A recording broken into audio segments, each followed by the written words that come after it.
بسم اللہ الرحمن الرحیم۔ ایک طرف جب مکہ کے رہنے والے اپنے آپ کو مسلمانوں کے خلاف ایک بڑی جنگ کے لیے آمادہ کر رہے تھے، تو دوسری طرف مدینے میں وہ لوگ جو اسلام کے دشمن تھے حجو آمیز نندا بھرے اشعار کی آڑ میں مسلمانوں کے مقابلے پر نکل آئے۔ عرب جزیرے میں شعر و شاعری کی بہت بڑی اہمیت تھی اور اس کا اثر بہت گہرا ہوتا تھا، اور سیاسی نوک جھوک میں عجو گوئی یعنی نندا کے شعر کہنا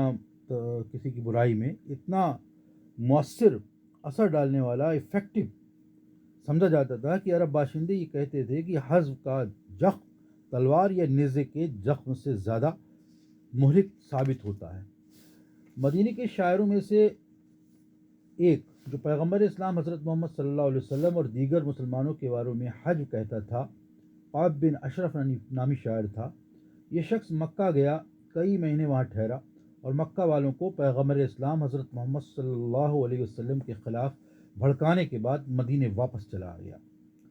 قعب بن اشرف نے مدینے پہنچنے کے بعد رسول اکرم صلی اللہ علیہ وسلم اور دین اسلام کی مخالفت میں کہے گئے اشعار کو مدینے کے عام میدانوں اور ہر اس جگہ پر جہاں لوگ جمع ہوتے تھے ایک خاص انداز میں پڑھنا شروع کر دیا،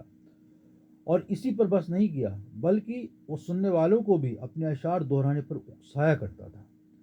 مدینے کے دوسرے شاعروں میں جو رسول اللہ صلی اللہ علیہ وسلم کے خلاف حج گوئی کرتے تھے ایک عورت بھی شامل تھی جس کا نام اسما بنت مروان تھا۔ یہ عورت پیغمبر اسلام حضرت محمد صلی اللہ علیہ وسلم اور عام مسلمانوں کے علاوہ قرآن مجید، جبرائیل علیہ السلام اور خدا کے بارے میں بھی عجب آمیز اشعار کہتی تھی جن سے مسلمانوں کو بہت دکھ پہنچتا تھا، یہاں تک کہ پیغمبر اسلام حضرت محمد صلی اللہ علیہ وسلم بھی اس عورت کے کہے ہوئے اشعار کی وجہ سے رنزیدہ خاطر ہو جاتے تھے، لیکن چونکہ آپ سلیم اور حلیم مزاج انسان ہیں اس لیے ہرگز بردباری کا دامن ہاتھ سے نہیں جانے دیتے تھے۔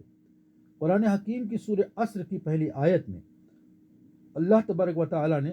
زمانے کی قسم کھائی ہے، یعنی اس زمانے کی قسم جس میں حضرت محمد صلی اللہ علیہ وسلم رسالت کے ساتھ میں تشریف لائے، کہ وہ یہ زمانہ ہے اور انسان اپنی نادانی اور ضد کی وجہ سے اپنے لیے خطرہ گھاٹا بٹور رہا ہے، مگر وہ لوگ جو ایمان لائے اللہ اور اس کے رسول پر اور نیک کام کرتے رہے اور حق کی راہ میں پائیداری کی اور صبر اور بردباری کے ساتھ استقامت کرتے رہے۔ قرآن پاک میں کئی جگہ صبر اور بردباری کا ذکر ہوا ہے، اور اللہ تبارک و تعالیٰ نے ہر بار انسانوں کی یہی تاکید کی ہے کہ تحمل مزاج رہیں اور صبر کا دامن ہاتھ سے نہ جانے دیں، اور پیغمبر اسلام حضرت محمد صلی اللہ علیہ وسلم تو ویسے بھی بردباری میں اپنی مثال آپ ہیں۔ البتہ عام مسلمان اپنے پیغمبر صلی اللہ علیہ وسلم کی طرح ضبط اور تحمل سے کام نہیں لے سکتے تھے، اور شاعروں کی حزب گوئی انہیں سخت تکلیف پہنچاتی تھی، کیونکہ وہ اپنی آنکھوں سے دیکھ رہے تھے کہ مذکورہ شاعر کھلے عام ان کے رسول اور اللہ کے بارے میں بےہودہ بکواس کر رہے ہیں۔ مسلمان اپنے بارے میں تو بدگوئی برداشت کر سکتے تھے، لیکن اللہ اور اس کے رسول صلی اللہ علیہ وسلم کی شان میں گستاخی ان کی قوت برداشت سے باہر تھی۔ ایک دن ایک مسلمان مرد جو اندھا تھا اسما بنت مروان کے گھر میں داخل ہوا اور اپنا خنجر قبضے میں پکڑ کر اس کے سینے میں اتار دیا۔ یوں اسما بنت مروان اپنے انجام کو پہنچی۔